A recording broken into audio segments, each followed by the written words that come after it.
ஜெபிப்போம். அன்பின் பிதாவே, நன்றியோடு துதிக்கிறோம். ஆமென், ஆமென், ஹல்லேலூயா. உம்முடைய நன்மைகள், இரக்கம் இந்த மாதம் முழுவதும் நடத்தினீங்க. கர்த்தாவுடைய வார்த்தையை கேட்கும்படி நாங்கள் வந்திருக்கிறோம். ஆவியானவர் எங்கள் சபையிலே அசைவாடி கொண்டிருக்கிறீர். அற்புதங்கள் நடக்கும், நன்மைகள் நடக்கும். இதுவரை இல்லாத அளவுக்கு இன்னும் அதிகமாய் உம்மை குறித்து அறிந்து கொள்ளும்படி நீர் உதவி செய்யும். இயேசுவின் நாமத்தில் பிதாவே. நல்ல கரங்களை தட்டி நாம் தேவனை துதிப்போமே. கர்த்தர் மிகவும் நல்லவர். ரட்சிக்கப்பட்ட பிறகு கூட வாழ்க்கையில சில பிரச்சனைகள், கஷ்டங்கள், சில பேர் பாவத்தில் விழுந்துடுறாங்க, சில பேர் வியாதியில பேரும் குடும்பத்தில் நிறைய பிரச்சனைகளை சந்திக்கிறோம். இந்த எதிர்மறையான காரியங்கள் வரும்பொழுது அந்த சூழ்நிலையை காட்டி பிசாசு இதுதான் நீ சொல்ற, பாவத்தில் இடறி விழும்போது நீ பாவின்னு சொல்றான், வியாதி வரும்பொழுது நீ வியாதிஸ்தன் சொல்ற. அந்த பிள்ளைய செய்திக்கு போலாமா? பல விதமான நெருக்கங்கள், கஷ்டங்கள் வரும்போது அதோடு நம்மளை அடையாளப்படுத்தி இதுதான் நீ என்று சொல்லி அங்கேயே இருக்க வச்சிடறோம். ஆனா நமக்கு வேதத்துல இருந்து பார்க்கிறோம், ஒரு டிரான்ஸ்ஃபர்மேஷன், ஒரு மறுரூபத்தை கொடுக்குறேன்றார். வியாதியா இருக்கட்டும், கஷ்டமா இருக்கட்டும், துன்பமா இருக்கட்டும், விசுவாசிங்க கவனிங்க. சில நேரத்தில் பாவத்தில் இடறி விழுந்தாலும் நீங்கள் பாவிகள் அல்ல. வியாதியில விழுந்தாலும் நீ வியாதிஸ்தன் அல்ல. கடன் தொல்லையில் இருந்தாலும் நீ தரித்திரமான அல்ல. நீங்கள் தேவனுடைய நீதி, தேவனால் சுகம் பெற்றவர்கள். அவர் தாமே சாபமானபடினால் நீங்கள் ஆசீர்வாதமானவர்கள். காது கொடுத்து கேளுங்கள், நீங்கள் தேவ நீதியாயிருக்கிறார். அதை குறித்து வேதம் எப்படி சொல்லுது அப்படின்னு சொல்லி நம்ம பார்க்கலாம். எபேசியர் 4ஆம் அதிகாரம் நம்ம அங்க இருந்து பார்த்துட்டு வரோம். 4ஆம் அதிகாரத்துல 22வது வசனத்துல ஒரு அற்புதமான காரியத்தை சொல்றாரு. அவங்களுக்கு பிரச்சனை இருந்தது. அவர் சொல்றாரு, முதல் மனுஷனை பிசாசு ஏமாத்திட்டான், வஞ்சித்து இச்சைகளை கொடுத்து ஏமாத்தி அவர்களை கெடுத்துட்டான். நல்லா கவனிக்கிறேங்க, கெடுத்துட்டான். அந்த கெட்டு போன காரியம் என்னன்னு பார்த்தீங்கன்னா, அவன் மட்டுமல்ல, அந்த பூமியும் கெட்டுடுச்சு. இப்ப ரட்சிக்கப்பட்டவங்களுக்கு எழுதுறாரு, அதே மாதிரி வஸ்திரத்தை உங்களுக்கு கொடுக்க பார்க்கிறான், அதே விதமான ஒரு அடையாளத்தை உங்களுக்கு ஏற்படுத்த பார்க்கிறான். அவன் எப்படி முதல் மனுஷனை வஞ்சித்தானோ அதே போல ரட்சிக்கப்பட்ட பிறகும் கூட உங்களை ஏமாத்த பார்க்கிறான். ஆனா நீங்க உள்ளத்திலே புதிதான ஆவி உள்ளவர்களாக்கப்பட்ட நீங்கள், வேதம் சொல்லுகிறது, மெய்யான நீதியிலும் பரிசுத்திலும் தேவனுடைய சாயலாக சிருஷ்டிக்கப்பட்ட புதிய மனுஷனை தரித்துக் கொள்ளுங்கள். அப்ப ஏற்கனவே நீங்கள் கிறிஸ்துவுக்குள்ள வந்தவங்க, நீங்க புது சிருஷ்டி. அந்த மனுஷனுடைய அந்த தன்மை, அந்த நேச்சர், அந்த சுபாவம், ஒவ்வொரு தடவையும் நம்ம கேரக்டரை முன்ன நிறுத்தி, நம்ம பிஹேவியர், நம்ம நடத்திய முன்ன நிறுத்தி, நம்ம எப்படியாவது ஸ்ட்ரைவ் பண்ணி போராடி செல்ஃப் எஃபர்ட் எடுத்து வாழ்க்கையில ஒரு மாற்றத்தை ஏற்படுத்தணும், ஒரு அடையாளத்தை ஏற்படுத்தணும் அப்படின்ற மாதிரி உலகத்தில் இருக்கிற ஜனங்க அப்படி நினைக்கிறாங்க. பட் ஆனா ஏற்கனவே உங்களுக்கு சில காரியம் நடந்திருக்குது. நீங்க ஏதோ கஷ்டப்பட்டு போராடி ஒரு அடையாளத்தை ஏற்படுத்துறதல்ல, கிறிஸ்துவுக்குள்ள உங்களுக்கு ஒரு அருமையான ஒரு அடையாளத்தை கர்த்தர் ஏற்படுத்தியிருக்கிறார். வலியும் வேதனையும் நடக்கும்போது பிசா சொல்றான், அதுதான் நீன்றான். ஆன்லைன்ல செய்தி கேட்டா, வியாதி படுக்கையில படுத்துட்டு ரொம்ப வருஷமா ரொம்ப மாசமா துன்பத்தை அனுபவிச்சுட்டு இருந்தா, பிசாசு சொல்லுவான், இதுதான் உன்னுடைய படுக்கை, இதுதான் உன் இடம், நீ வியாதிஸ்தன் சொன்னா, நான் சொல்றேன், உங்களால எழுந்திருக்க முடியும். இப்ப இல்ல, 2000 வருஷத்துக்கு முன்பாகவே அந்த நோய்களை இயேசு சுமந்து தீர்த்தார். அதனால வியாதியை, அந்த வலியும் அந்த வேதனை வழியா உங்களை பார்க்காம கிறிஸ்துவுக்குள்ள இப்ப நீங்கள் யார், மெய்யான நீதி ஒன்று நிறைவேறி இருக்கு. அப்ப முதல் மனுஷன் செய்த அந்த பாவத்தினால நம்ம எல்லார் மேலேயும் அந்த ஒரு தீர்ப்பு இருந்தது, நான் தண்டிக்கப்பட வேண்டும் என்ற ஒரு தீர்ப்பு இருந்தது. ஆனால் கிறிஸ்துவுக்குள்ள வந்த பிறகு அந்த ஆக்கினை தீர்ப்பை அவர் ஏற்றுக்கொண்டார். நம் இடத்தை ஏற்றுக்கொண்டு நமக்கு பதிலாக அந்த கல்வாரி சிலுவையிலே அவர் அடிக்கப்பட்ட பொழுது வேதம் சொல்லுகிறது, அவர் சரீரத்திலே பாவம் தண்டிக்கப்பட்டது. பாவமே அறியாதவர் பாவமானார். அதனால நீங்கள் நீதி ஆயிட்டீங்க. உலகம் சொல்லும், create your self, define your self and prove your self. உலகம் சொல்லுது, உனக்குள்ள ஒன்னை உருவாக்கு, சில காரியத்தை நீயாகவே வகையறுத்து விடு, நீ யார் என்பதை நிரூபி அப்படின்னு வேதம் சொல்லுது. ஆனா எனக்கு ஏற்கனவே ஒருத்தர் செய்துட்டார். எபேசர் 1ஆம் அதிகாரம் படிச்சு பார்த்தா அது சொல்லுது, நான் ஏற்கனவே ஆசீர்வதிக்கப்பட்டுட்டேன். அப்புறம் வேதம் சொல்லுது, I am chosen, I am adopted, redeemed, forgiven, sealed in Christ. நான் அவராலே ஆசீர்வதிக்கப்பட்டிருக்கிறேன், தேவனால் தெரிந்து கொள்ளப்பட்டிருக்கிறீர்கள், தேவனுடைய பிள்ளைகளாய் கர்த்தர் உங்களை புத்திர சுவீகாரம் எடுத்திருக்கிறார், உங்களை மீட்டெடுத்திருக்கிறார், உங்களை மன்னித்து விட்டார், திரும்ப நீங்கள் கெட்டு போகாதபடி உங்களை முத்திரையிட்டு விட்டார். You are not defined by your sin. உங்கள் பாவத்தினாலே தேவன் உங்களை வகையறுத்து இதுதான் நீ உங்களை பார்க்கல. கிறிஸ்துவுக்குள்ள உங்களுக்கு ஒரு அடையாளம் கொடுக்கப்பட்டிருக்கிறது. அது என்ன? 2 கொரிந்தியர் 5:17 சொல்கிறது, ஒருவன் கிறிஸ்துவுக்குள் இருந்தால் அவன் என்னவா இருக்கிறான்? ஒரு புது சிருஷ்டி. எல்லாம் சொல்லுவோம், நான் புது சிருஷ்டி. திரும்ப சத்தமா சொல்லுங்க பார்க்கலாம். சரியா சொல்லல. சிருஷ்டினா ஒண்ணும் இல்லாதிலிருந்து ஒன்றை செய்யறது. ஏதோ என்னை கிறிஸ்துக்குள்ள வந்த பிறகு என்னை கொஞ்சம் இம்ப்ரூவ் பண்ண வச்சிட்டாரு, என் கேரக்டரை மாடிஃபை பண்ணிட்டாரு, இல்ல என் குடும்பத்துல நான் இப்ப கொஞ்சம் பெட்டரா இருக்கேன், அப்படி அல்ல. நீங்கள் ஒரு புதிய மனிதன். அழிவுள்ள வித்தினால் அல்ல, அழியாத வித்தினாலே நீங்கள் மறுபடியும் பிறந்திருக்கிறீர்கள். அப்போ எப்படி நீங்க பிறந்தீங்கன்னா, தேவனுடைய வார்த்தையினாலே நீங்கள் மறுபடியும் பிறந்ததுனால அந்த சுபாவம், கிறிஸ்துவின் சுபாவம், அவருடைய நேச்சர் உங்களுக்குள்ள இருக்கு. ஒரு குதிரையும் கழுதையும் அது சுபாவத்தில் தெரிஞ்சுக்கலாம். குதிரைனா என்ன, கழுதைனா என்ன.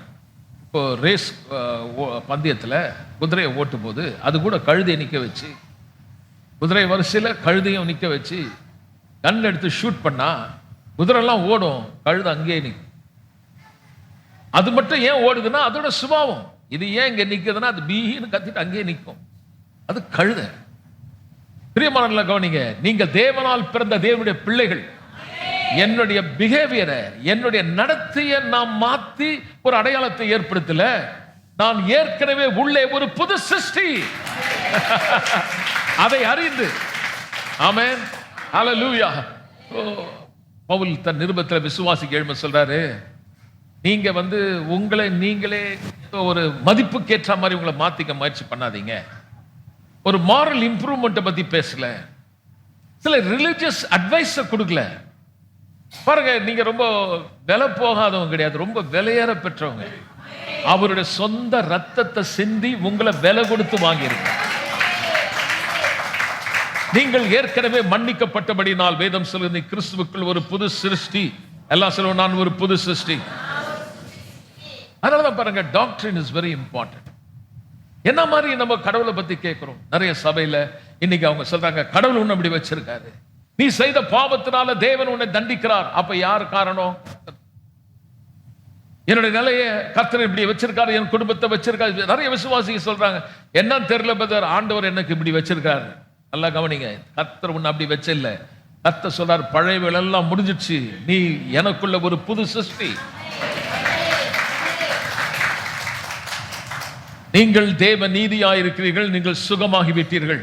அப்ப காலையில படுத்து ஏந்திருக்கும் போது சொல்லணும், ஆண்டவரே நான் சுகமானேன், நான் தேவ நீதியாக இருக்கிறேன்.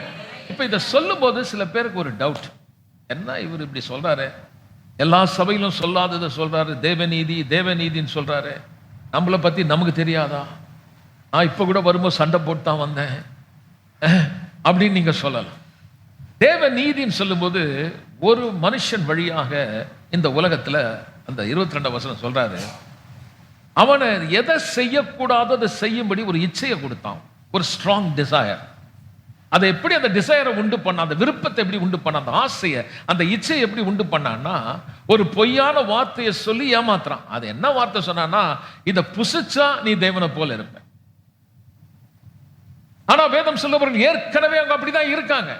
அவன் என்ன சொல்றான், நீ இப்படி ஆகணும்னா இதை செய், நீ இதை செய்தா நீ இப்படி ஆகலாம். இன்னைக்கும் பிசாசு செய்யற வஞ்சர் என்ன பாத்தீங்கன்னா, இதை செய் அதை செய், இனி என்னென்ன பண்ணணும்ன்றத சொல்றாங்க. ஆனா வேதம் சொல்லுது, நான் செய்ததை நீ விசுவாசித்தா நீ கெட்டே போக மாட்ட. ஒவ்வொரு நாளும் இன்னைக்கு எத்தனையோ மதங்கள்ல மனுஷன் நிறைய காரியத்தை செய்துட்டே இருக்காங்க. போராடுறாங்க, வாழ்க்கையில கஷ்டத்தையும் துன்பத்தையும் போராடி கொண்டு எப்படியாவது ஒரு அடையாளத்தை கிரியேட் பண்ணணும், ஒரு மார்க்க வச்சுட்டு போறோம் நினைக்கிறாங்க. ஆனா சொல்றேன், ஏற்கனவே யூ ஆர் வெரி ஸ்பெஷல். நீங்கள் விசேஷமானவர்கள், தேவனாலே தெரிந்து கொள்ளப்பட்டவர்கள். அப்ப நம்ம அவன் என்ன பண்றான்னா, முதல்ல நம்முடைய அடையாளத்தை அழிக்கிறான். அந்த அடையாளத்தை அழிச்சிட்டா நீங்க இந்த உலகத்துல அவரால் பயன்படாம போயிடுவீங்க. அவர் நோக்கத்தை நிறைவேற்றாம, அவர் சித்தத்தை செய்யாம இருக்கிறதுக்கு அவன் என்ன பண்றான்னா, அவன் ட்ரிக்ஸ் என்னன்னா, தேவனுக்குள்ள நீங்க யார் என்பதை வேரோட அறுத்துறான், மறைச்சிடறான், ஏமாத்துறான். நீங்க ஒரு சமுதாயமா இருக்கட்டும், எது வேணா இருக்கட்டுங்க, அடையாளத்தை அழிச்சுட்டு அந்த சமுதாயமா அழிஞ்சிடும். ஏன் இந்த நம்ம ஊர்ல கூட பாருங்க, மொழி ஒரு இன அடையாளம், அதை அழிச்சுட்டா அந்த இனமே அழிஞ்சிடும். அதுக்காக ஒரு குறிப்பிட்ட ஜனங்க போராடிட்டே இருக்கான். ஒரு அடையாளத்தை, உங்களுக்கு தப்பான அடையாளத்தை ஜாதியின் பெயர்ல, மதத்தின் பெயர்ல இந்த உலகத்துல மனுஷன் அடையாளப்படுத்தும் போது அங்க ஒரு கூட்ட ஜனம் நின்று அதுக்கு போராடுறாங்க. இப்ப கவனிங்க, ரட்சிக்கப்பட்ட பிறகு இதெல்லாம் எங்க இருந்து வந்தது ஐடியான்னு பாத்தீங்கன்னா, அழிக்கிறது, அடையாளத்தை அழிக்கிறதுக்கு அது எங்க இருந்து வந்தா, பிசாசுகிட்ட இருந்து வந்த ஒரு ஐடியா, தி கான்செப்ட்.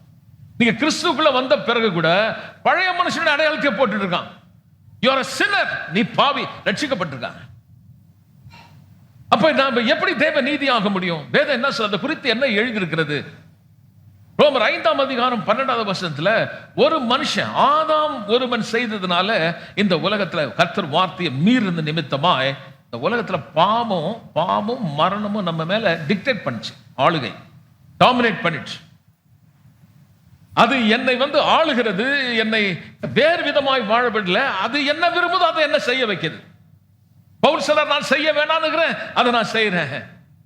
எதை செய்யணுமோ அதை நான் செய்ய மாட்டேன், எதை செய்யக்கூடாதோ அதை நான் செய்யறேன்னா அது என் மேல ஒரு ஆளுகை செய்து என்னை அடிமையாகும். பாவம் மரணம் என்ற ஒரு பிரமாணம், ஒரு பிரின்சிபிள் மனு குலத்துல மாற்றி அவர்களுக்கு அவர் தேவனுக்குள் யார் என்பதை பார்க்க முடியாதபடி ஆக்கிட்டான்.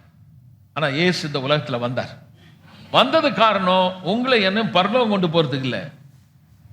இது ஒரு ஆச்சரியம். பரலோகம் கொண்டு போறதுக்கு அதுக்கு முன்னாடி ஒண்ணு செய்திருக்கிறாரு, நீங்க இழந்த தேவ சாயலை திரும்ப உங்களுக்கு கொடுக்கிறது. ஏன் பரலோகம் போக முடியல, ஏன் தேவன் ஆராதிக்க முடியல? அவரை போல இருக்கிற அந்த தன்மையை நம்ம இழந்துட்டோம். நீங்கள் அவரால் மறுபிறப்பை கொடுத்தது காரணம், எந்த உலகத்துல எந்த பூமியில தேவனுடைய சித்தத்தை அறியாம தேவ சாயலை இழந்தானோ அவனுக்கு திரும்ப அந்த சாயலை கொடுக்கும்படி கர்த்தர் இந்த உலகத்துல தமது குமாரன் அனுப்புறார். அவர் இந்த உலகத்துல மனிதனாக வருகிறார். அல்லேலூயா சொல்லாமா. மனுஷனா அவர் யோர்தான் நதியில ஞானஸ்நானம் பெறுறார். ஞானஸ்நானம் பெற்று கரை ஏறின உடனே வானத்திலிருந்து ஒரு சத்தம் உண்டாகுது. அது என்ன சத்தம்? இவர் என்னுடைய நேசகுமாரன், இவர் மேல் நான், பாருங்க முதல் சத்தம் என்னன்னா, இவர் என்னுடைய குமாரன், எனக்கு பிரியமான குமாரன். அந்த ஞானஸ்நானம் பெற்று கரையேறின பிறகு அவர் எங்க போனார் பாத்தீங்கன்னா, ஒரு வனாந்திரமான ஒரு இடத்துக்கு போறார். அந்த இடத்துல போன உடனே முதல் அட்டாக் என்ன நடந்ததுன்னா, அங்க பிசாசு செய்யற முதல் காரியம் எப்படி முதல் மனுஷனை கெடுத்தானோ அதே போல பிந்தின மனுஷனாகிய இயேசு மனுஷனா வந்துட்டாரு. மனுஷனாகிய இயேசுவை அன்னைக்கு அதே செய்த அந்த தந்திரத்தை இப்ப செய்யறான். If you are the son of God, நீ தேவனுடைய குமாரனே ஆனால். அவர் ஏற்கனவே தேவகுமாரன். இப்ப அவன் சொல்றான், நீ தேவனுடைய குமாரன் ஆனால் நீ ப்ரூவ் பண்ணு, இந்த கல்ல அப்பமாக்கு. நல்ல கவனிங்க, இப்போ விசுவாசிங்களே, நீ தேவனுடைய பிள்ளைன்னு சொன்னா, நீ தேவ நீதி சொன்னா அவங்களுக்குள்ள மைண்ட்ல ஏற மாட்டுது. நீ இதை செய்தா நீ தேவ நீதியா இருப்ப, நீ இது பண்ணா நீ நல்லா ஆயிடுவ அப்படின்ற மாதிரி கொண்டு வராங்க. முதல்ல உங்களுக்கு தெரியணும், உங்க அடையாளம் என்னன்னு தெரிஞ்சாதான் அதுக்கு பின்னாடி உங்க பிஹேவியர் மாறும். நீங்க செய்து ஒரு அடையாளத்தை ஏற்படுத்தல, உள்ள ஒரு அடையாளம் இருக்கிறதுனால என்னால செய்ய முடியும். அப்ப நான் செய்து ப்ரூவ் பண்ண வேண்டிய அவசியம் அல்ல, நான் ஏற்கனவே அவருடைய பிள்ளையாக தேவ நீதியாக இருக்கிறேன். அப்ப நீங்க கவனிக்கணும் பாருங்க, பிசாசு தந்திரனா நீங்க தேவனுடைய பிள்ளை இல்ல, நீ தேவனுடைய பிள்ளை இல்லைன்னு சொல்றான். ரட்சிக்கப்பட்ட அத்தனை பேருக்கும் சொல்றேன், நீங்கள் அவருக்கு சொந்தமானவர்கள், அவருக்கு நீங்கள் பிரியமானவர்கள். அதனால நான் எப்படியாவது ப்ரூவ் பண்ணணும், எத்தனை மணி நேரம் ஜெபம் பண்ணணும், என்ன பண்ணா கர்த்தருக்கு பிரியமா இருக்கும். அத சொல்றாரு, முதல்ல நீ தெரிஞ்சுக்க, நீ செய்து எனக்கு பிரியம் இல்ல, உன் மேல பிரியமா இருந்ததுனாலதான் உன்னை நான் ரட்சித்தேன். நீ ரட்சிக்கப்படுறதுக்கு முன்னாடி நீ பாவி, நீ துரோகி, நீ சத்துரு, நீ தண்டிக்கப்பட வேணும். நீ ஒண்ணுமே செய்யல, நீ செய்யாத போது நான் உன்னை ரட்சித்தேன். அதனால இப்ப நீங்க தெரிஞ்சுக்கணும், என்ன செய்யணும்ன்றதை விட முதலாவது அவர் என்ன செய்தார்னு தெரியும். இப்ப வேதம் சொல்லுது, நான் ஒரு புது சிருஷ்டி, கொஞ்சம் பெட்டர் ஆயிட்டேன். ரட்சிக்கப்படுறதுக்கு முன்னாடி நான் இப்படி இருந்தேன், இப்ப கொஞ்சம் பெட்டர் ஆயிட்டேன். இல்ல இல்ல, நீங்கள் ஏற்கனவே அவருக்குள் பூரணமாகி விட்டீர்கள்.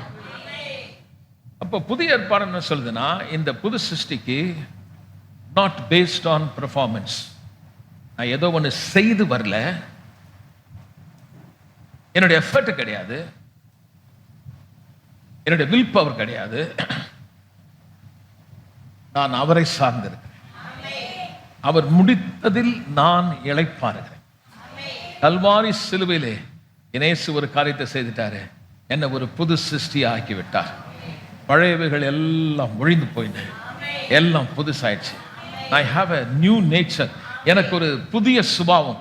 அவர் எப்படி இருக்கிறாரோ அவ்வண்ணமாகவே இந்த பூமியில் நாம் இருக்கிறோம். அப்போ ஒரு காலத்துல நான் ரட்சிக்கப்படுறதுக்கு முன்னாடி ஆதாம் வழியாக வந்த காரியம் என்னன்னா பாவம், மரணம். இந்த பாவம் இருக்குது என்றது குறுக்கு எப்படி தெரியும்னா, கர்த்தர் வந்து கட்டளை கொடுக்கிறார், ஒழுக்கமா வாழறது கட்டளை கொடுக்கிறார். அந்த கட்டளைகள் அவங்க மேல ஆளுது. நியாயப்பிரமாணத்தின் கீழே வந்துட்டாங்க.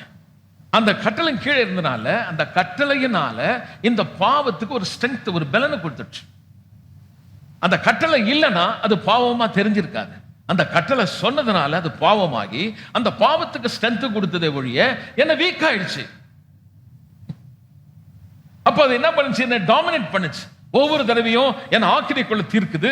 தேவ சமூகத்தில் போகும்போதெல்லாம் ஒரு குற்ற உணர்வோடு என்ன கொண்டு போய் நிறுத்துது. அது என் மேல ஆளுகை செலுத்துது. என்னால தைரியமா போய் நிற்க முடியல, ஒரு அடிமை மாதிரி என்ன போய் கொண்டு போய் நிறுத்துது. தண்டிக்கப்பட வேண்டிய ஒரு எண்ணம், ஒரு பயம், ஒரு நடுக்கம், பிள்ளை என்ற உறவே இல்லாம அந்த துண்டிக்கப்பட்ட ஒரு நிலைமையில என்ன தூரப்படுத்திடுச்சு.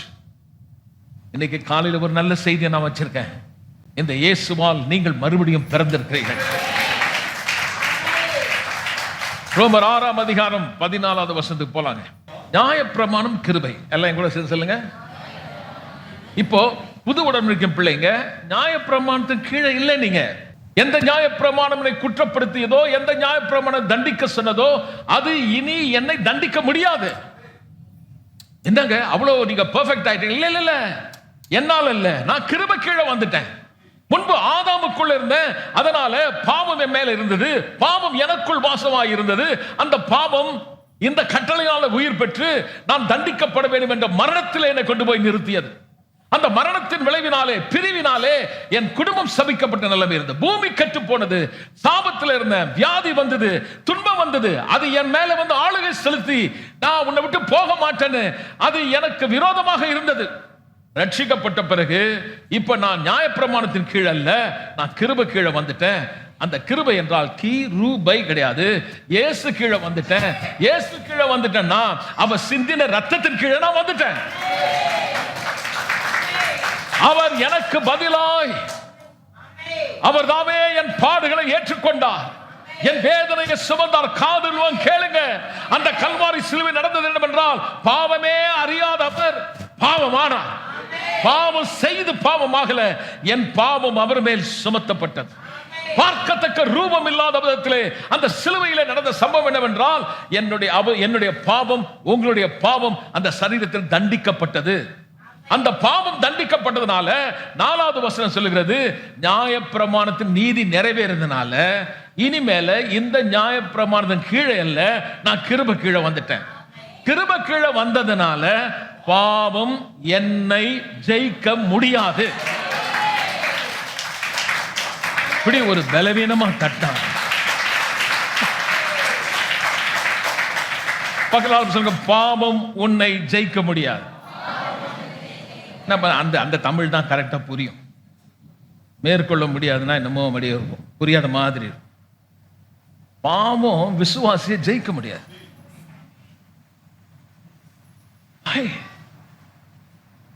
Now we are under grace. கிருபை கீழே வந்துட்டேன். நியாயப்பிரமாணம் என்ன செய்யுது, ஆனா கிருபை சொல்லுது நான் செய்துட்டேன்னு சொல்லுது.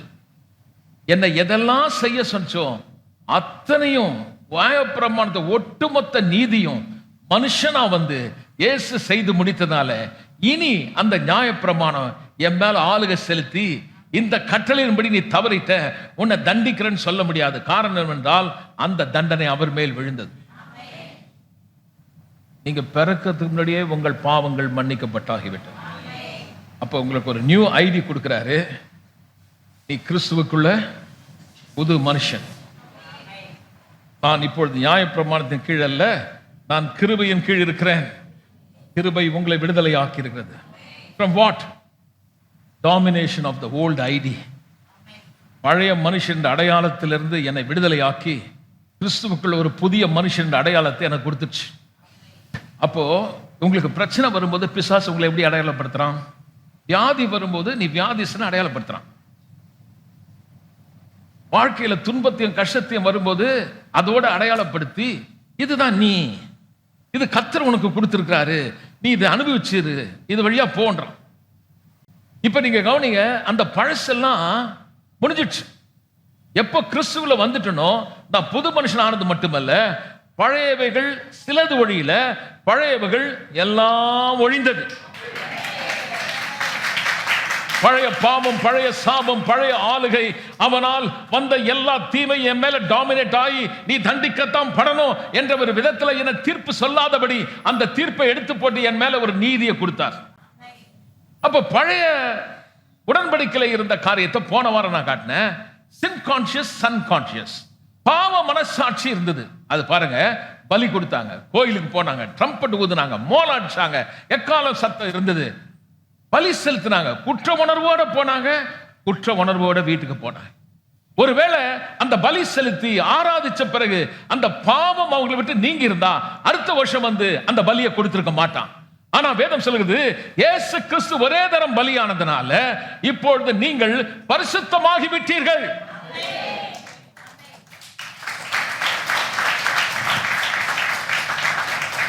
ஏன் நம்மளால நம்ப முடியல பாருங்க. சொல்லும் போது அப்படியே உள்ள நுழையாத மாதிரி, ஏன்னா பேசுறான் இல்லையா, நம்பாதன்றான். எபிரேயர் 10ஆம் அதிகாரம் 10வது வசனத்தை படிச்சிருவோம். பைபிள் நம்புறீங்களா? எத்தனை பேர் பைபிளை நம்புறீங்க? பைபிளை நம்புறீங்களா? ஒரு மனுஷன் மேல நின்று பேசுற நம்ப போறீங்களா? எந்த மனுஷன் மேல பேசணும் பைபிளை திறந்து வச்சுக்கணும், சொல்றது கரெக்டான்னு பார்க்கணும். எல்லாத்துக்கும் ஆமென் ஆமென் அப்படி ஆட்டக்கூடாது. கிறிஸ்துவ சபையில ஏன் பைபிளை வாங்க சொல்றோம்? எந்த ஒரு மனுஷனுக்கும் அதிகாரம் கிடையாது சொந்த கதையை பேசுறதுக்கு. ஒரு காரியத்தை சொல்றாரா, நான் பரிசுத்தம் ஆயிட்டேன்னு, எங்க பைபிள் வசனம் காட்டுங்க அப்படின்னு போது திறந்து பாருங்க. எபிரேயர் 10ஆம் அதிகாரம் 10வது வசனம். இயேசு கிறிஸ்துவின் சரீரம் ஒரே தரம் பலியிடப்பட்டதினாலே அவருடைய விருப்பத்தின்படி பரிசுத்தமாக போகிறோமா, பரிசுத்தமாக்கப்பட்டிருக்கிறோமா? நீங்க பரிசுத்தமானதுனால இயேசு திரும்ப பலியாகிறது இல்லை, திரும்ப சிலுவையில் மரிக்கிறது இல்லை. ஒரே தரம் தான் மரித்தாரு. காரணம் என்றால் அந்த ஒரே தரம் மரித்ததினால் உங்கள் பாவம் நீக்கப்பட்டாகிவிட்டது.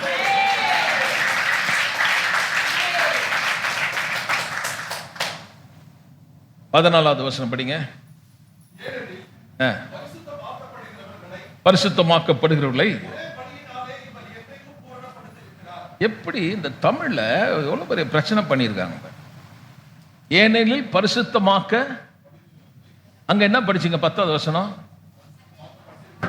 ஆக்கப்பட்டோம். அப்ப இங்க எப்படி எழுதணும்? பரிசுத்தமாக்கப்பட்டவர்களை தானே எழுதணும். டிரான்ஸ்லேட் பண்ணும்போது கொஞ்சம் பிரச்சனை ஆயிடுச்சு. அவர் இங்கிலீஷ்ல பாருங்க. Because by one offering he has made complete forever those who are made holy. ஏற்கனவே பரிசுத்தமாக்கப்பட்டவர்களை ஒரே பலியினாலே அவர்களை தேவன் பூரணப்படுத்தி விட்டார். யாரை பூரணப்படுத்தினார்னா, யாரெல்லாம் பரிசுத்தமாக்கப்பட்டார்களோ அவர்களை ஒரே பலியினாலே நீங்கள் பூரணமானதுனால தான் இங்க நான் ஆசாரியனா, சாமியாரா, பாஸ்டரா ஊழியம் செய்யும் போது ஆடு மாடு நம்ம பலி கொடுக்கல. ஏனென்றால் இயேசு பலியானதுனாலே.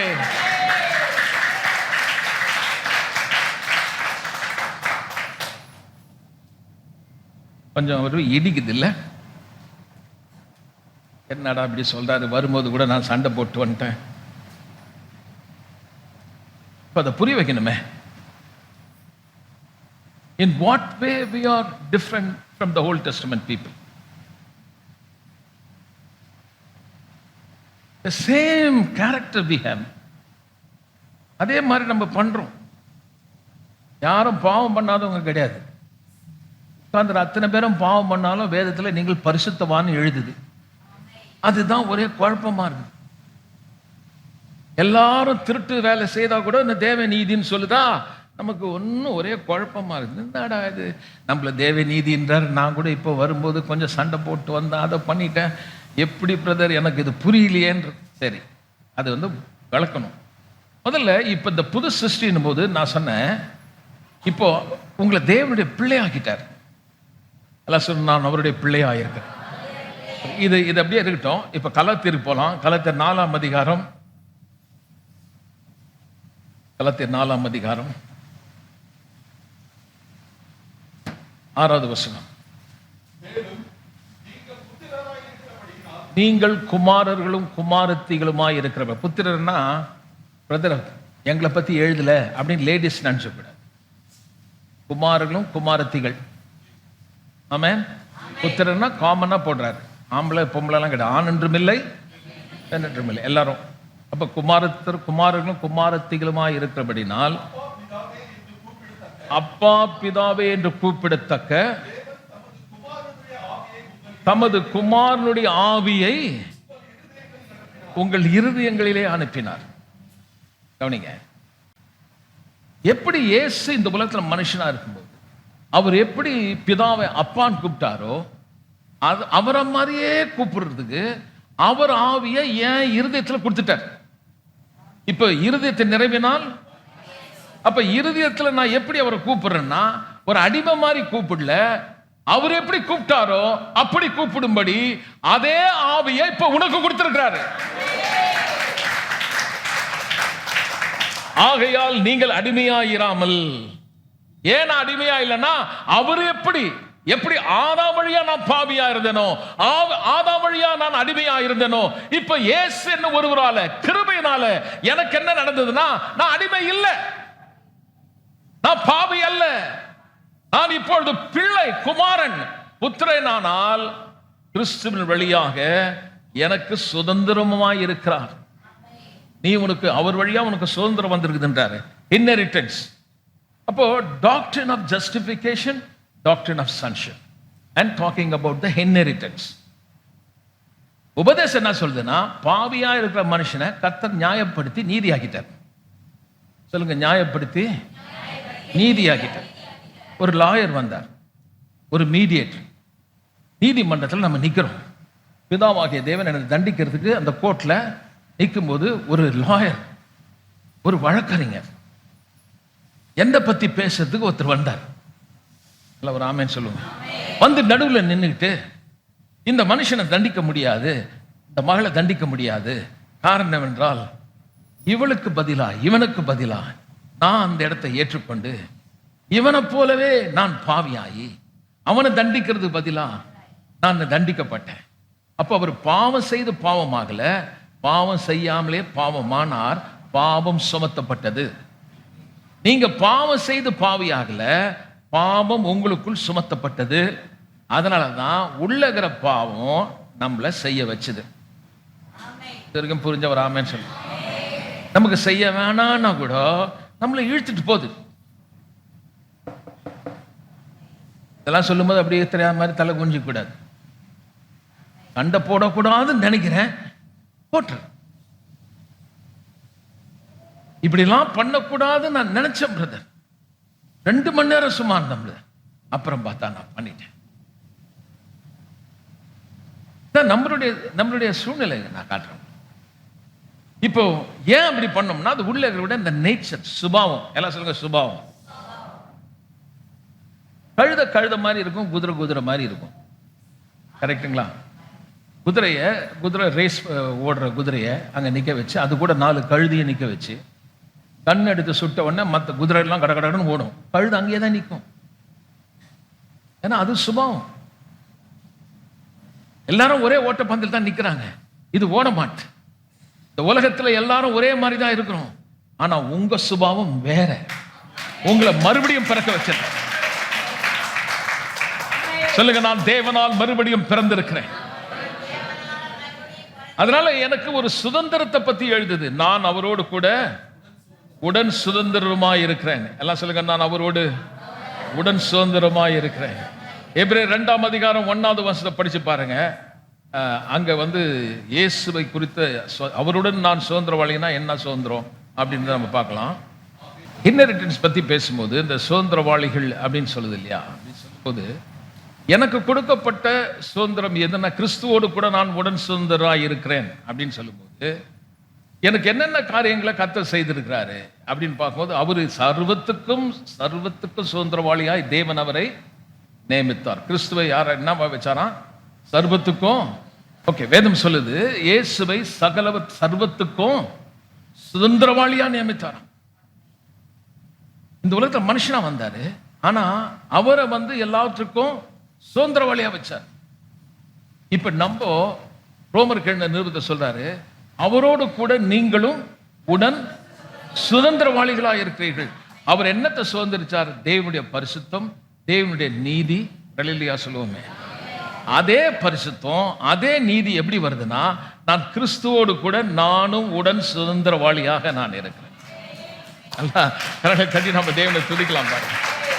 இந்த இன்ஹெரிட்டன்ஸ் எனக்கு எப்படி வந்திருக்கு அப்படின்னு பார்த்தா, வேதம் சொல்லுது அவருக்கு ஏற்பட்டதெல்லாம் எப்படி ஒரு காலத்திலே ஆதாமுக்கு ஏற்பட்டதெல்லாம் எனக்கு வந்ததோ, இப்பொழுது கிறிஸ்து இயேசுவினாலே அவருக்கு என்ன ஏற்பட்டதோ எல்லாமே எனக்கு வந்திருக்கிறது. கிறிஸ்துவினாலே இப்பொழுது அந்த ஒரு காரியம் நிறைவேறி இருக்கு பாருங்க. சர்வத்துக்கும் சுதந்திரவாளியா நியமிச்சாரு. இப்போ அடிமைக்கும் பிள்ளைக்கும் உள்ள வித்தியாசம் 4ஆம் அதிகாரத்துல 2 காரியம் சொன்னாரு. பிள்ளைகள், அப்புறம் அடிமைகள். இந்த பிள்ளைக்கும் அடிமைக்கும் உள்ள வித்தியாசம் என்ன அப்படின்னு பார்க்கும்போது, பிள்ளை என்ன பண்ணுது, அடிமை எப்படி நடந்துக்கிறாங்க அப்படின்னு பார்க்கும்போது, அடிமை என்றவன் எப்படியாவது கஷ்டப்பட்டு செய்து எங்க தருத்திடுவானோ என்ற பயத்துல அவன் அந்த காரியத்தை செய்யறான். பிள்ளை அப்படி கஷ்டப்படுறது இல்லை. அப்பா வீட்டுல அவன் ரிலாக்ஸ்டா அன்பினாலே வேலையை செய்யறான். அடிமை பயத்தால வேலை செய்யறான். ஒரு அப்ரூவல் வேணும், எஜமானுக்கு உண்மையான இருக்கணும்னு செய்யறான். ஆனா பையன் அன்பினாலே செய்கிறான். அதே மாதிரி விசுவாசிகள் இப்பொழுது நியாயப்பிரமாணத்துக்கு கீழ் இருந்தபோது அடிமைகளா இருந்தோம், பயத்துல செய்தோம். ஆனா இப்பொழுது கட்டளை தூக்கி போடப்படல, அது அங்கதான் இருக்குது. ஆனா எப்படி செய்யறோம்னா, பிள்ளை என்பதனாலே அன்பினாலே கட்டளைகளை நாம் கை கொள்ளுகிறோம். அதனால இதை பேசணுன்னே கட்டளை எல்லாம் கிடையாது, நம்ம எப்படி வேணா வாழலான்ற அர்த்தம் கிடையாது. நம்ம கிறிஸ்துக்குள் வந்த பிறகு இப்பொழுது நம் நிலைமையை ஒட்டுமொத்தமாய் கர்த்தர் நமக்கு மாற்றி இருக்கிறார். நாம் அடிமைத்தனத்தின் ஆவியை பெறாமல் என்ன மாதிரி கொடுத்திருக்காரா? அப்பா பிதாவே எல்லாம் சொல்லுவோம். அப்போ எனக்கு வீக்னஸ் வரும்போது கர்த்தரை அவர் ஆவியை உள்ள அனுப்பி அப்பான்னு கூப்பிட வைக்கிறார்.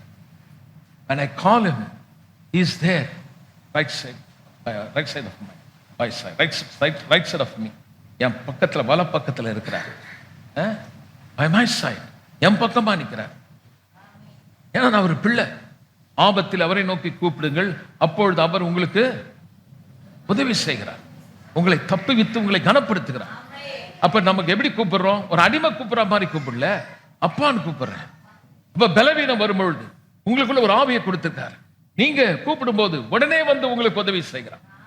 பூமியில இருக்கிற வரைக்கும் நமக்கு கஷ்டம் இருக்கதான் செய்யுது. நம்ம தடுமாறும்.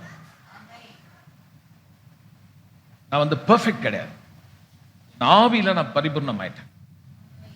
உள்ள ஒரு மனுஷன் இருக்கான், அவன் தான் உண்மையான மனுஷன். ரட்சிப்பு எங்க நடந்ததுன்னா, நல்லா கவனிங்க, ரட்சிப்பு எங்க உண்டாச்சுன்னா உங்கள் ஆவி மறுபடியும் பிறந்துச்சு. உள்ள ஒரு மனுஷன் இருக்கான், உண்மையான மனுஷன். இப்போ உள்ள இருக்கிற மனுஷன் வேற, வெளியில இருக்கிற மனுஷன் வேற.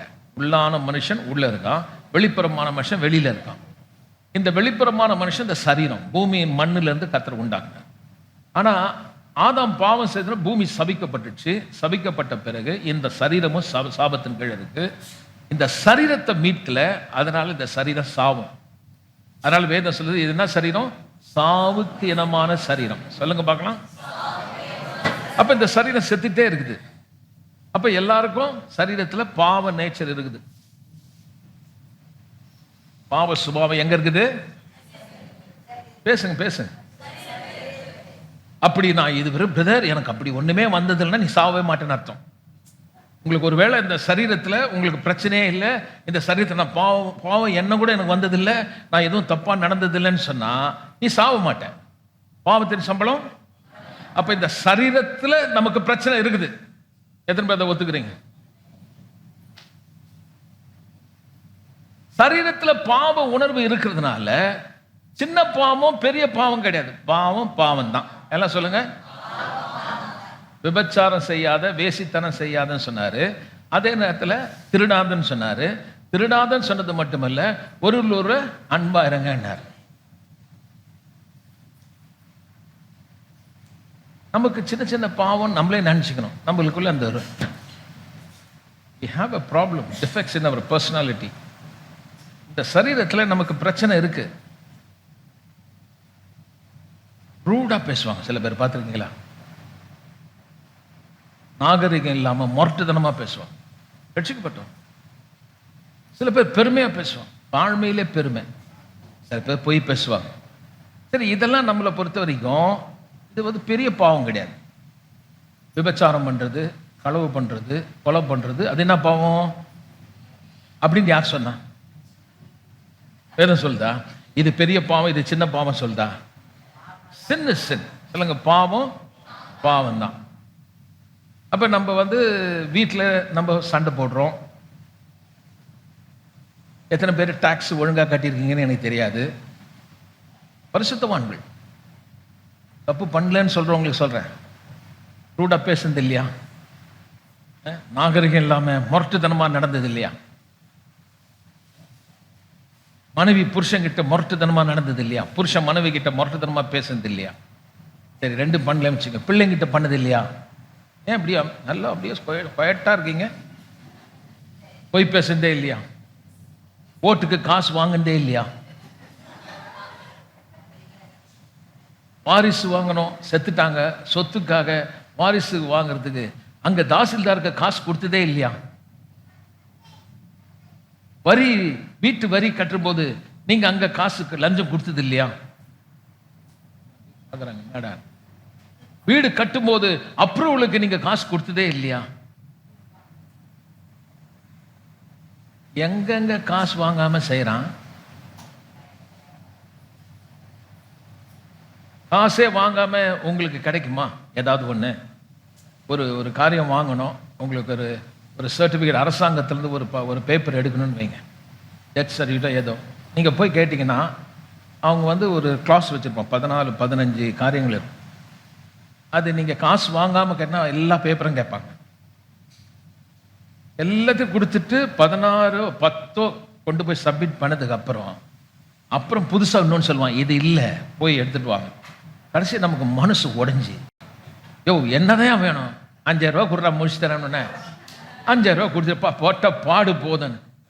இது வந்து இட்ஸ் காமன். இது வந்து பொதுவாக நடக்குது. எல்லாரும் ஏதோ ஒரு இடத்துல நம்ம செய்கிறோம். நீங்க வந்து யாருமே இதெல்லாம் ரூட் அவுட் பண்ண முடியாது. ஒரு லஞ்சம் இல்லாம நான் செய்திருவேன்னு சொன்னா முதல்ல இந்த சிஸ்டத்தை மாற்றணும். போனோமா எடுக்கிற மாதிரி எதுவுமே கிடையாது. போய் ஒரு டெட் பாடியை ஒருத்தன் செத்துட்டான், அவனை கொண்டு போய் மார்ச்சரியில் வச்சாச்சு. நீங்க போய் அந்த ஆம்புலன்ஸை கூப்பிட்டு இந்த பாடியை கொஞ்சம் ஃப்ரீயா ஏற்றி வீட்டுக்கு எடுத்துமா பார்க்கலாம். என்ன பார்க்குறீங்க அப்படி? அப்ப நம்ம காசு கொடுக்குறோம்ல, ஏதோ ஒரு இடத்துல அவனும் வாங்குறான், நம்மளும் கொடுக்குறோம். போய் பேசுறோம், ரூடா நடந்துக்கிறோம். பஸ்ல ஏறும்போது ஒரு அம்மா தெரியாம பட்ட ஏம்மா கண்ணு இல்லையான்னு கோமா ரூடா பேசியிருக்கோம். இப்ப நம்ம என்ன சொல்றோம், இதெல்லாம் ஒரு தப்பா பாஸ்டர், இதை போய் இதெல்லாம் கத்த சொல்றாரு, இதுதான் பாவம், அதுதான் பாவம், பாவம் பாவம் தான். இப்ப சொல்லுங்க பார்க்கலாம்.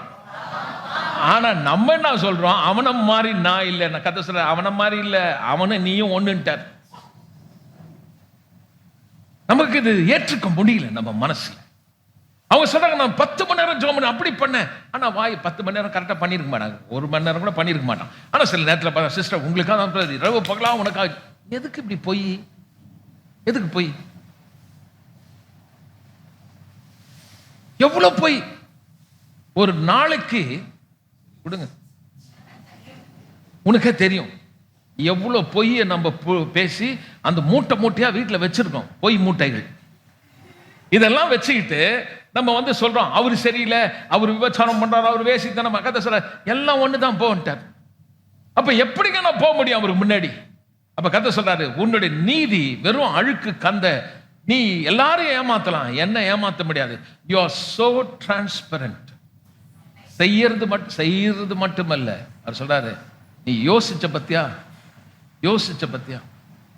இச்சையா யோசிச்ச பத்தியா, அந்த குடும்பத்தை குறித்து தப்பா யோசிச்ச பத்தியா, அந்த ஆளை பத்தி உனக்குள்ள ஒரு ஜெல்லஸ், ஒரு பொறாமை யோசிச்ச பத்தியா, அது போதும் நீ கொண்டுட்டேன்ற, அவனை கொலை பண்ணிட்டேன்ற.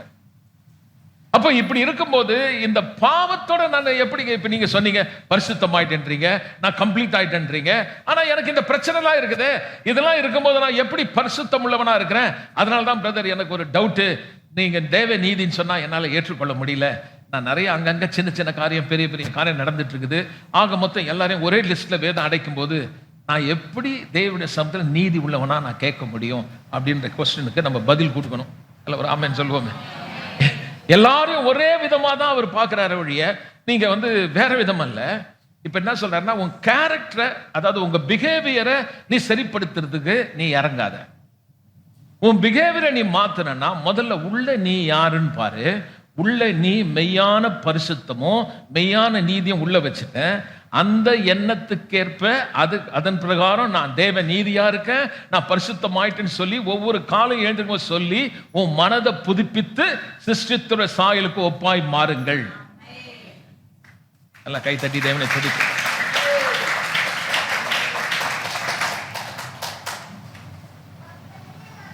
Still be rude, selfish, lust, cheating, boasting lot.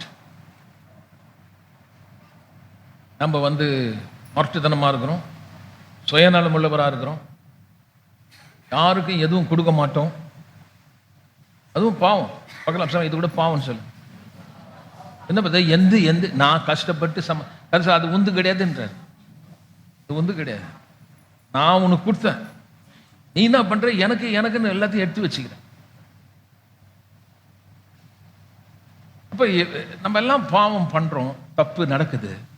இப்ப பவுல் என்ன எழுதுறாருன்னு பார்க்கலாம். எடுத்துக்கலாம். பிலிப்பியர் 2ஆம் அதிகாரம் 12வது வசனம். பிலிப்பியர் 2ஆம் அதிகாரம் 12வது வசனம். எனக்கு பிரியமானவர்களே,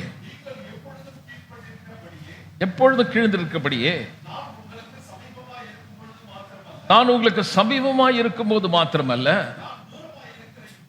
நான் தூரமாய் இருக்கிற இப்பொழுதும் அதிக பயத்தோடும் நடுக்கத்தோடும் உங்கள் ரட்சிப்பு நிறைவேற. சொல்றாரு, நாம இருக்கிறதுனால நீங்க என் முன்னாடி ரொம்ப பெர்ஃபெக்ட் ஆகிற மாதிரி நடிக்காதீங்க. நீங்க உங்களுக்குள்ள ஒரு நியூ கிரீச்சர், புது சிருஷ்டி, ரட்சிக்கப்பட்டீங்க. அந்த ரட்சிப்பு உள்ள பெற்றத வெளியில அதே ஒத்த விதத்துல வாழறதுக்கு முயற்சி எடு, பிரயாசப்படு. நல்லா சொல்லுங்க, நல்லா கொஞ்சம் சொல்லு. எப்படி பிரயாசப்படுறது? சாப்பிடாம உண்ணாம இருந்த ஆண்டவரே தோத்திரம் ஆண்டவரே என் மனசை நான் மாத்திரம் இல்ல. முதல்ல உங்களை see yourself. உள்ளே நான் ஒரு புது சிருஷ்டி. அந்த பழைய பாவம் என்னை விட்டு நீக்கப்பட்டாயிற்று. அந்த பாவ சுபாவம் என்னை விட்டு நீங்கி இருக்கிறது. எனக்குள்ள கர்த்தர் இருக்கிறான்னு சொல்லி நான் என்ன பண்றேன், ஒவ்வொரு நாளும் நான் எழுந்திருக்கும் போது ஆண்டவரே என்னை புது சிருஷ்டியாய் மாற்றிய தேவ நீதியாய் மாற்றினீரே அப்படின்னு சொல்லி அந்த எண்ணத்தோட எழுந்திருக்கணும். இப்போ அப்போஸ்தலன் பவுல் மிகப்பெரிய ஒரு அப்போஸ்தலன், பரிசுத்தவான், பெரிய ஒரு பிரீச்சர். அவர் என்ன சொல்றாரு பார்க்கலாம். எபேசியர் 3ஆம் அதிகாரம் நான் அடைந்தாயிற்று. பிலிப்பியர் 3ஆம் அதிகாரம் 12. 2ஆம் அதிகாரம் 12ல பார்த்தோம் பாருங்க, எவ்வளவு ஈஸியா இருக்கு பாருங்க. ரட்சிப்பு நிறைவேற பிரயாசப்படுனாரா? இப்போ 3ஆம் அதிகாரம் 12வது வசனம் சொல்றாரு, நான் அடைந்தாயிற்று, முற்றிலும் தேறினவன் ஆனேன் என்று எண்ணாமல் கிறிஸ்து இயேசுவினாலே நான் எதற்காக பிடிக்கப்பட்டேனோ அதை பிடித்துக் கொள்ளும்படி ஆசையாய் தொடர்கிறேன். சகோதரரே, நான் அடைஞ்சிட்டேன், மெச்சூர்ட் ஆயிட்டேன்னு நினைக்கல. ஒன்று செய்கிறேன், பின்னானவைகளை மறந்து முன்னானவைகளை நாடி கிறிஸ்து இயேசுவுக்குள் தேவன் அழைத்த பரம பந்தய பொருளுக்காக லக்கை நோக்கி. அவர் என்ன சொல்றாருன்னா, நான் அடைஞ்சிட்டேன் தேறினேன்னு சொல்லல. I have a problem. But ஒன்று செய்யறேன், பழைய மனுஷன் செத்து போனதை நினைக்கிறேன். இப்ப திரும்பவும் பழைய அடையாளத்தோட நான் ஒப்பிட்டு பார்க்கல. நான் முன்னாடி கிறிஸ்துவை ஏற்றுக்கொள்வதற்கு முன்பாக ஆதாமுக்குள் இருந்த அந்த நேச்சர், அந்த சுபாவம் போயிடுச்சு. அதை நான் பார்க்கல, பின்னாடைகளை மறந்து இப்போ முன்னானவைகளை பார்க்கிறேன். முன்ன என்னத்தை பார்க்கிறேன்? கிறிஸ்து இயேசுவுக்குள். நல்ல கையை தட்டி தேவனை துதிப்போம். கிறிஸ்து இயேசுவுக்குள் நான் யார்? அவருக்குள்ள நான் என்னவாகிறேன்? நான் தேவ நீதியா இருக்கிறேன். நான் அவருக்குள் சுகமானேன், அவருக்குள் சமாதானம் உண்டு. அப்படி நான் பார்த்தாதான் இந்த பந்தய பொருளை நான் பெற முடியும். உங்களுடைய மனதை புதுப்பிக்கிறது அப்படின்னு சொல்லும்போது it is not your self effort. இப்போ நானாவே செய்யணும்னா, எனக்குள்ள இந்த பலவீனம் இருக்குதுன்னா, சின்ன சின்ன பாவம் இருக்குதோ, பெரிய பாவம் ஏதாவது இருக்கட்டும், அதுல நான் விடுபடுறதுக்கு, ஆண்டவரே நான் அப்படி செய்யக்கூடாது, என் மனசை நான் மாத்துறேன், நான் சொல்றேன் ஆண்டவரே நான் சுகமானேன், ஆண்டவரே இந்த பாவத்தை நான் விடுதலை அப்படி சொல்றதை விட முதல்ல உள்ள நீங்க யாருன்னு பாருங்க. நீ பாவி கிடையாது, நீ தேவ நீதி, நீங்க பிள்ளைங்க. இப்ப நீங்க அவரோடு கூட நீங்கள் உடன் சுதந்திரன். இப்ப புது சிருஷ்டினா அதே நேச்சர், அதே சுபாவம் உங்களுக்கு இருக்குது. அதே சுபாவம்னா அதே இரக்கம், மனதுருக்கம், சாந்தம், நல்ல குணம் உங்களுக்குள்ள ஆவியின் கனியா உள்ள வச்சிருக்கிறாரு. நீங்க இப்ப தனியா இல்ல, நீங்க தனியா இல்ல. அப்ப பேட்டில் வரும்போது, பிரச்சனை வரும்போது, கஷ்டம் வரும்போது சொல்றாரு, இப்போ அந்த பெர்ப்ளெக்ஸ் வந்து பாருங்க, பெர்ப்ளெக்சிட்டி, தடுமாற்றம் வரும்போது அவர் சொல்றாரு அப்பா அப்படின்னு கூப்பிட்டா அவர் வந்து உதவி செய்யறார். ஆமென். இயேசுநாதர் மனுஷனா இருந்து அந்த கல்வாரி சிலுவையில மரிக்கிறதுக்கு போறதுக்கு முன்னாடி அந்த கெத்செமனே தோட்டத்துல அவர் சொல்ற, பிதாவே அப்பான்னு கூப்பிடுறாரு பாரு. இந்த பாத்திரம் என்னை விட்டு நீங்குமானால், அவருக்கு தடுமாற்றம் வந்துடுச்சு as a man. ஆனா அது சித்தம் என்ன? சிலுவையில மரிக்கணும். அப்ப வேற ஏதாவது வழி இருக்கான்னு கேட்கிறாரு. இப்படி நான் சிலுவையில மரிக்காம, ரத்த சிந்தாம, அவமானப்படுத்தப்படாம இந்த ஜனங்களை ரட்சிப்புக்குள்ள கொண்டு வரதுக்கு வேற வழி இருக்கா? உடனே சொல்றாரு, என் சித்தம் அல்ல உம்முடைய சித்தம் நடக்கட்டும். அப்ப எப்படி அந்த வார்த்தை வந்ததுன்னா, அந்த டைம்ல அந்த பலவீனத்துல அவர் கூப்பிட்டாரா அப்பான்னு. அதனாலதான் வேற சொல்ல, பலவீனப்படுவர்களுக்கு உதவி செய்யும்படி அந்த ஒரு ஆசாரியன் உட்கார்ந்து இருக்காராம். அவர் என்ன சொல்றா, உன்னை போல எல்லா விதத்திலும் சோதிக்கப்பட்டு பாவம் இல்லாதவராய் இருக்கிற ஒரு ஆசாரியர் உனக்கு இருக்கிறபடினாலே தைரியமாய் கிருபாசன தண்டை சேர கடவுள். ஐயா ரொம்ப முக்கியமான சொல்றேன், ஒரு கடவுளா தேவனா சிருஷ்டிச்சு அவர் இந்த தங்க சிங்காசனத்துல உட்கார்ந்துகிட்டு உன் கஷ்டத்தை பார்க்கல, இறங்கி வந்தார். இறங்கி வந்து அந்த பாவத்தை என்ன, அதோட கொடுமை என்னன்னு அவருக்கு தெரியும் பாருங்க. அதிலிருந்து விடுதலை ஆக்குறதுக்காக அவர் அந்த வேதனை, அந்த துக்கத்தை ஏற்றுக்கொள்ளும் போது ஒரு ஆவியா இல்ல, மனுஷனா அந்த சிலுவையில அவரை தோல்ல வச்சு அடிச்சு ரோட்ல இழுத்து போகும்போது ஒரு மனுஷனுக்கு அந்த உணர்ச்சியில எவ்வளவு கஷ்டம் இருக்குமோ அத்தனை அவர் அனுபவிச்சார். அவர் ஆவியா இருந்திருந்தா, அல்ல ஆவிய போல ஒரு அனுமாஷியமா என்னமோ சொல்லுவாங்க பாருங்க, அப்படி இருந்திருந்தா அவருக்கு தெரிஞ்சிருக்காது. பட் 100% மேன், மனுஷனா வந்து காரி துப்பப்பட்டு அவமானப்படுத்தப்பட்டு ஒரு நாயை விட கேவலமா அவரை தரத்தர இழுத்துட்டு போறான் பாருங்க. யார் இவர்? மகா பெரிய தேவன். அந்த பாவம் அங்கே தண்டிக்கப்படுது பாருங்க. அதோடைய நீயும் நானும் பட வேண்டிய அந்த அவமானத்தை, நிந்தனையை தன்மேல ஏற்றுக்கொண்டு, நீங்க கொஞ்சம் யோசிச்சு பாருங்க, இப்படி ஒரு தேவன் இறங்கி வந்து உன் இடத்தை ஏற்றுக்கொண்டு எந்த அளவுக்கு வந்து கீழே இறங்கி அவமானப்படுத்தப்பட்டது, சிலுவையில் அடிச்சு ரத்த சிந்து உயிரை கொடுத்தவர் மற்ற எல்லாவற்றையும் உனக்கு கொடுக்காமல் இருப்பது எப்படி? நீங்க இப்ப உட்கார்ந்து அழுவுறீங்க, இந்த பிரச்சனை வந்தோடனே சொல்றீங்க, பிசாசு சொல்றான், பாரு பாரு கர்த்தர் தான் உன்னை தண்டிக்கிறாரு, கர்த்தர் உனக்கு கொடுத்துருக்கான்னு சொல்லும்போது நீங்க திரும்ப அந்த எண்ணத்துல போய் சிக்கிக்காம நீங்க சொல்லணும், இல்லையே நான் தண்டிக்கப்பட வேண்டிய அவசியம் இல்லையே, இந்த அவமானத்தில் போக வேண்டிய அவசியம் இல்லையே, நான் இப்பொழுது அவருக்குள்ள என்னை அடையாளப்படுத்தி பார்க்கிறேன், நீ இந்த பழைய அடையாளத்தை கொண்டு வந்து போட்டு நான் பாவி, நான் தண்டிக்கப்படும் சொல்லி என்ன ஏமாத்துறதுக்கு உனக்கு அதிகாரம் இல்லை. நான் இப்ப புதிய மனுஷன் தரித்து கொண்டு சொல்றேன், நான் தேவ நீதியா இருக்கிறேன், அந்த ரத்தம் என்னை விலை கொடுத்து வாங்கி இருக்கிறது, அவர் எனக்காக உயிரே கொடுத்திருக்கிறார், ஆகவே நான் இந்த பாடல மடிஞ்சு போக மாட்டேன், எனக்கு வெற்றி உண்டு, எனக்கு சுகம் உண்டு, எனக்கு நீதி உண்டு. மனுஷன் எல்லாம் எனக்கு விரோதமா எழுப்பினாலும் என் காரியமா ஒருத்தர் பேசுறதுக்கு ஒருத்தர் இருக்கிறாரு. இந்த காலையிலே தனிமையில் வாடி வேதனைப்பட்டு என் காரியமா பேசுறதுக்கு ஒரு ஆளும் இல்லையே, நான் இப்படி இருக்கிறேன்னு சொல்ல பேய் சொல்வான், இது கர்த்தர் கொடுத்தார் நீ வாங்கிக்கனா. இன்னைக்கு சொல்றேன், தைரியமா எழுந்து சொல், என்னை விசாரிக்கிற ஒருத்தர் இருக்கிறாரு, என்னை விசாரிக்கிற ஒருத்தர் இருக்கிறாரு. என்ன பேசுறோம், ஐயோ நீ அவரை கூப்பிடுறது உனக்கு தகுதியே இல்லை, தகுதி இல்லாதவனு தான் வந்தாரு. யாருக்கு வந்தாரு கேட்கல, எனக்கு தகுதியா இருக்க விட்டாரு, நீ போ, உன் தகுதி நீயே சம்பாதிச்சு நீயே வர, நேரம் அந்த தகுதியோட நரகத்து தான் போவான்.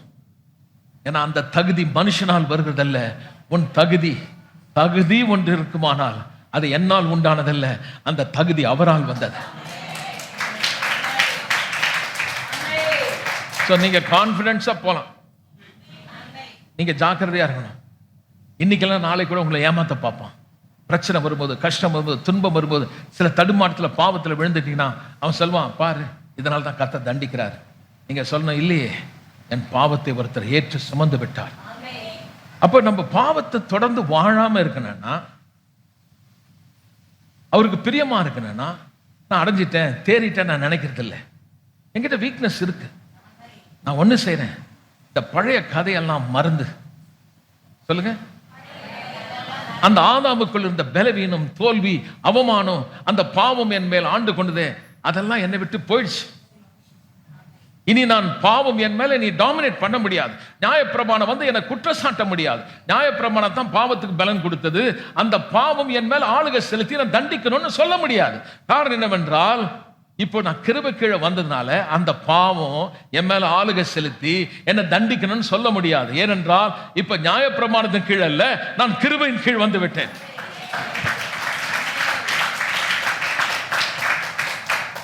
அப்ப நான் என்ன பண்ணணும்?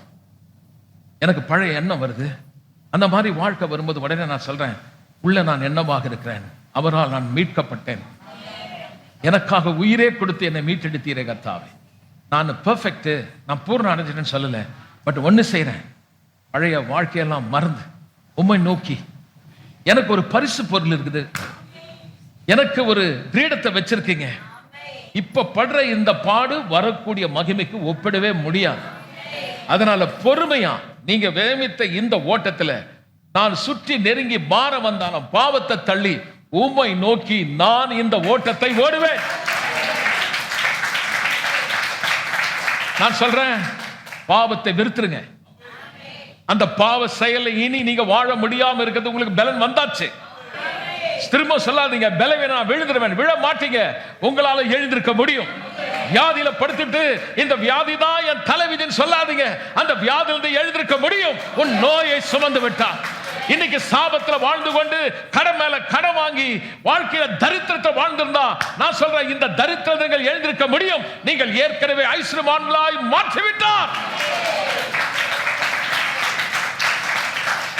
அப்ப நீங்க சொல்லலாம், நான் பாவியா இருக்கும் போதே தேவ நீதியா இருக்கிறேன், நான் பலவீனமா இருக்கும் போதே நான் பலவானா இருக்கிறேன், நான் ஏழையா இருக்கும் போதே நான் ஐஸ்வர்யம் உள்ளவனா இருக்கிறேன்.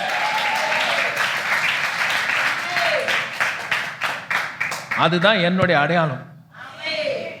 நம்ம ஊர்ல ஒரே பிரச்சனை தெரியுமா உங்களுக்கு?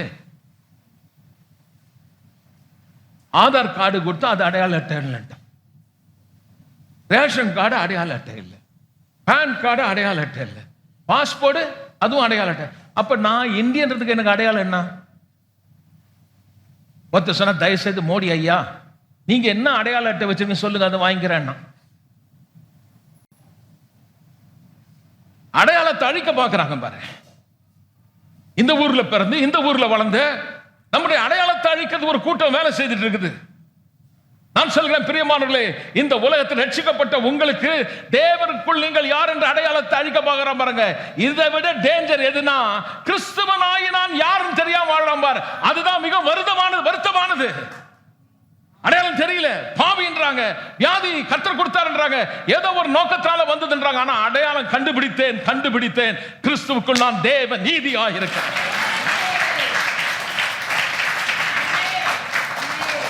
நான் ஏன் அதை உங்களுக்கு சொன்னா, கொந்தளிக்கிற அம்மாம கேள்வி கேட்டு, என்னடா அடையாளத்தை பத்தி இப்படி அழிக்க பாக்குறீங்களா, என்ன அது சொல்லுங்கன்றாங்க.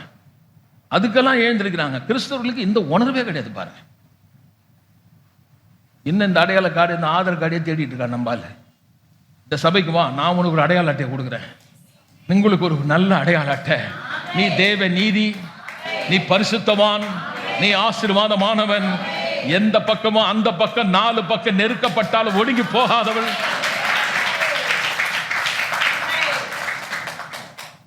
இந்த பூமியில இந்த ஊர்ல வாழணும்னா அந்த அடையாள அட்டை வேணும்னா, பரலோக ராஜ்யம் மேன்மையான ராஜ்யம், அந்த அடையாள அட்டை வேணுமா வேணாவா? இங்க நம்ம டூப்ளிகேட் தயார் பண்ணலாம், அங்கெல்லாம் தயார் பண்ண முடியாது. பக்கத்துல ஆள் பார்சல் எந்த கோயில பிரிண்ட் அவுட் எடுத்துட்டு இந்த கோயில மெம்பர்ஷிப் அடையாளம் எடுத்துன்னு போனா அங்க தேவதூதன் சொல்லுவான், செல்லாதப்பா. அப்ப எதுதான் அடையாளம்? ஆவியில நீ மறுபடியும் பிறந்திருக்கிறியா? உனக்காக உயிர் கொடுத்தவரை பத்தி இந்த பாஸ்டர் சொன்னாரா? அவருக்குள்ள தேவ நீதியா இருக்கிற அடையாளத்தை சொல்லி கொடுத்தாரா? நீங்கள் சிவபாணி என்ற அடையாளத்தை சொல்லி கொடுத்தாரா? அப்ப இந்த சபை சொன்ன உள்ள போடுவாரு. யாரெல்லாம் அவருக்குள் அடையாளம் கண்டுபிடித்தீர்களோ நீங்கள் அவராலே தெரிந்து கொள்ளப்பட்டவர்கள். You have inheritance. உனக்கு சுதந்திரம் உண்டு, உனக்கு பரிசு பொருள் உண்டு. கைவேலை இல்லாத நித்தியமான வீட்டிலே நாம் வாழ்வோம். For everyone I tell you there is a paradise awaiting for you. உங்களுக்கு எல்லாம் ஆண்டவர் ஒரு paradise அரண்மனையை வச்சிருக்காரு. வாய் சிக்குது சில நேரத்தில், வேர்டு கிடைக்க மாட்டேன் சில நேரத்தில்.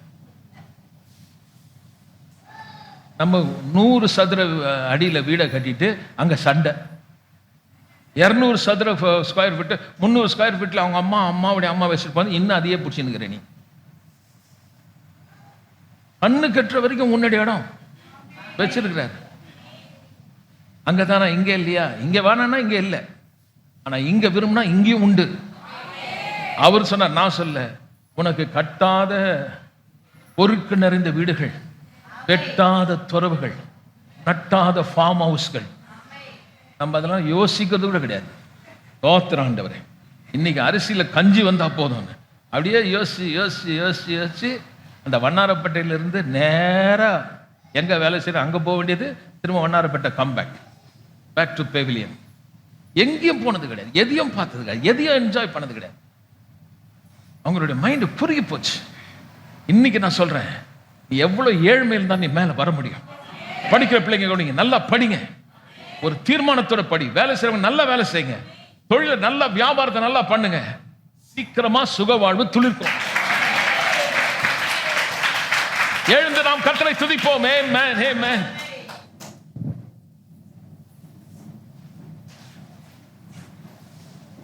அடையாள அட்டை ரொம்ப முக்கியங்க. பகலால் சொல்லுங்க, அடையாள கார்டு ரொம்ப முக்கியம்.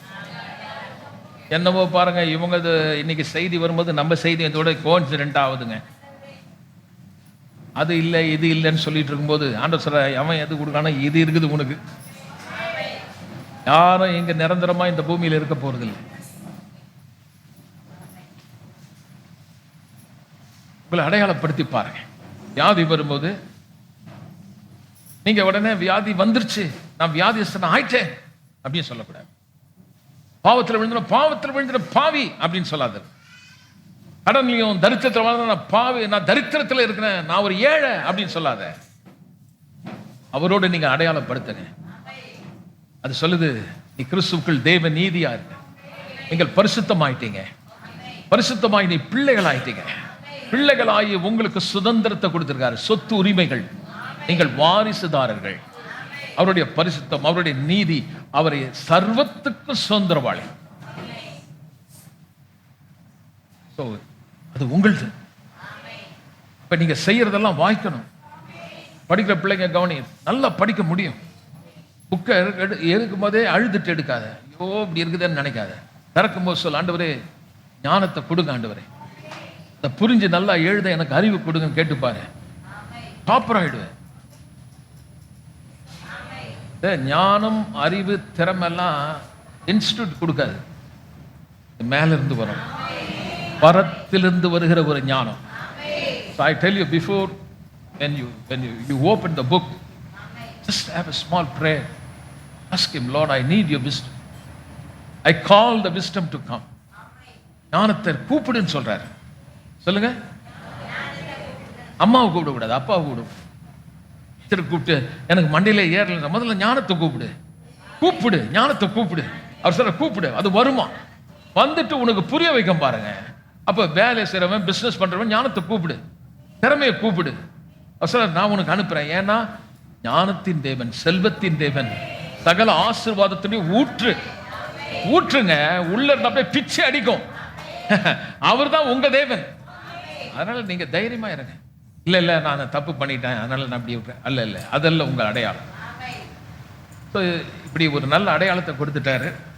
நான் பர்ஃபெக்ட் ஆயிட்டேன், நான் நல்லா இருக்கேன் அப்படின்னு நினைக்காது. எல்லாரும் ஏதோ ஒரு விதத்தில் தப்பு பண்றோம். நமக்குள்ள பெருமை இருக்குது, ரூடா இருக்கிறோம், சில நேரத்தில் பொய் பேசுறோம். அதுல வந்து சின்ன பொய், சின்ன பாவம், பெரிய பாவம்லாம் கிடையாது, எல்லாம் பாவம். அதனால இப்ப பவுல் எழுதி சொல்லி கொடுக்குறாரு, அடைஞ்சிட்டேன் தேறிட்டேன்னு சொல்லாத. ரட்சிப்பு உள்ள கொடுத்தாருல, அது உன் வாழ்க்கையில் நிறைவேறும். உனக்கு கொடுத்த சுகம், உனக்கு கொடுத்த சந்தோஷம், உனக்கு கொடுத்த நீதி, உனக்கு கொடுத்த பரிசுத்தம் வாழ்க்கையில் நிறைவேறும்படி முயற்சி எடுன்றார். பிரயாசப்படு. எப்படி பிரயாசப்ப? பின்னானவர்களை மறக்கிறேன். ஆதாமுக்குள் இந்த வாழ்க்கையை மறந்து கிறிஸ்துவுக்குள் நான் யார் என்பதை நோக்கி இந்த ஓட்டத்தை நான் ஓடுறேன். நான் ஓடும்போது என்னுடைய பழைய காலத்தில் ஏற்பட்ட அந்த அனுபவத்தை யோசிச்சு பார்க்காம, இப்ப நடந்து கொண்டிருக்கிற சம்பவத்தை போக்கஸ் பண்ணி ஓடாம, நான் கிறிஸ்துவுக்குள் நான் யார் என்று அறிந்து என் ஓட்டத்தை ஓடுகிறேன். ஓடும் பொழுது சுற்றி நெருங்கி நிற்கிற பாவத்தையும் பாரத்தையும் தள்ளி என்னை அழைத்தவரை நோக்கி ஓடுகிறேன். கண்டிப்பாய் பரிசு பொருள் உண்டு.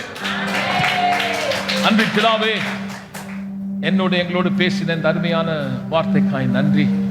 வந்திருக்க ஒவ்வொரு நீர் ஆசீர்வதியும். உங்களுடைய ஆசீர்வாதம் நன்மை இவர்கள் வாழ்வில் தொடர்ந்து வரட்டு கர்த்தாவே, இயேசுவின் நாமத்தில் பிதாவே.